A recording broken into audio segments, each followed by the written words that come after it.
Gonorreia, edemas periféricos, insuficiência cardíaca, diabetes, AVC, demência, DPLC, lúpus, pneumonia ética, hipertensão, neoplasia, embolia pulmonar, paliativos, anemia e muito mais. São 15 minutos à internista. Boa tarde, bem-vindos a mais um 15 Minutos à Internista. O meu nome é Ruth Sousa Martins, sou interna do 5º ano de Medicina Interna do Centro Hospitalar Universitário do Porto e temos connosco hoje a doutora Ana Campar, médica de Medicina Interna que pertence à Unidade de Imunologia Clínica do Centro Hospitalar Universitário do Porto, para abordar o tema tratamento com bifosfonatos na osteoporose, quais as suas limitações, o tempo do uso e as alternativas. Os bifosfonatos são amplamente estudados e usados no tratamento de osteoporose primária ou secundária por outras patologias. É bem sabida a sua eficácia na redução do risco de fraturas e a sua utilização é segura e bem tolerada.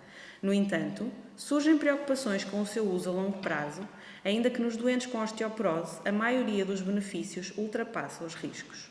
Assim, acho que podemos começar revendo, doutora Ana Campar, quais são as indicações para o uso dos bifosfonatos? Bem, portanto, os bifosfonatos são usados na grande maioria dos casos para o tratamento da osteoporose, no sentido de prevenir fraturas, que são as complicações major da osteoporose.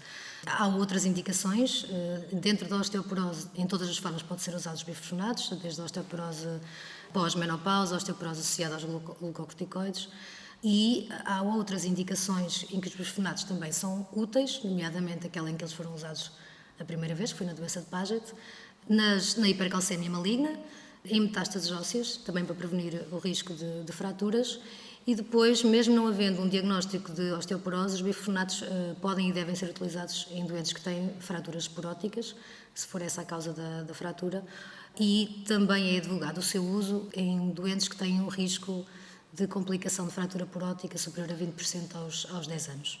Também é uma das indicações. Passando assim para a nossa segunda pergunta, faz sentido pedir marcadores de turnover ósseo para monitorizar o tratamento com os bifosfonatos?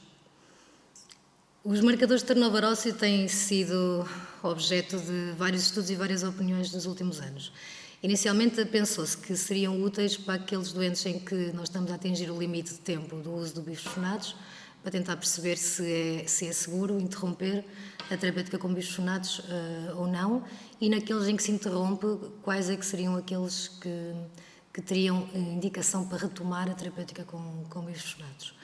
Entretanto, em estudos mais recentes, percebeu-se que na prática clínica a sua utilidade não é assim tão grande, não há uma correlação direta entre os marcadores de turnover celular e a densidade mineral óssea, nem com o risco de fratura.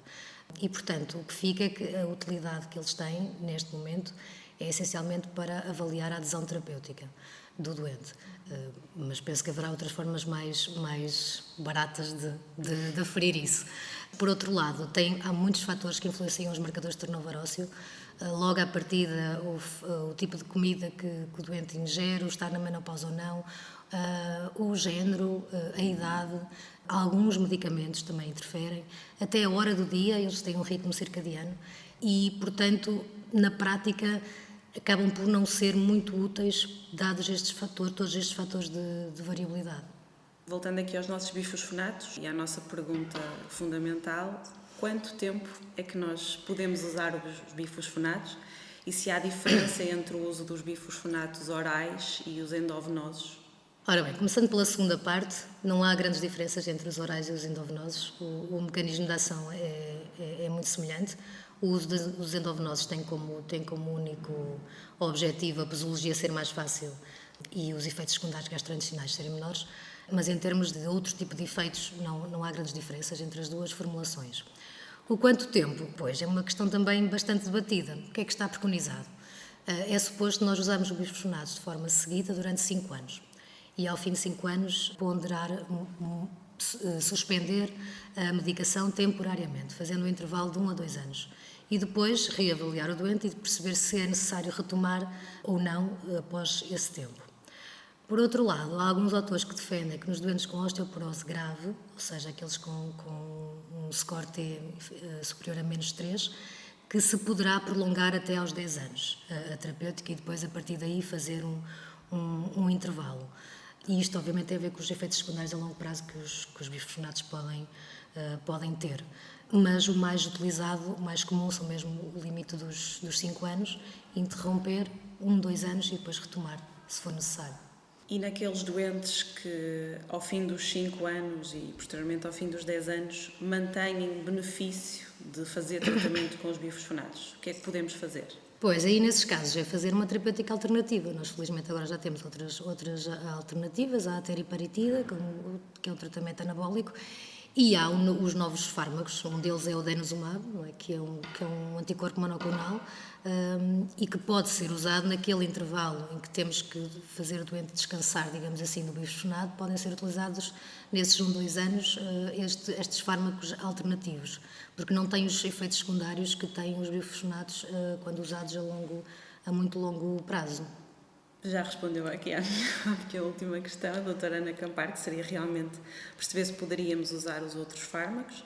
Queria agradecer, muito obrigada, doutora Ana Campar, mais uma vez por ter aceito aqui o nosso convite. Estes foram os nossos 15 minutos à internista. Fiquem atentos aos próximos episódios. Muito obrigada.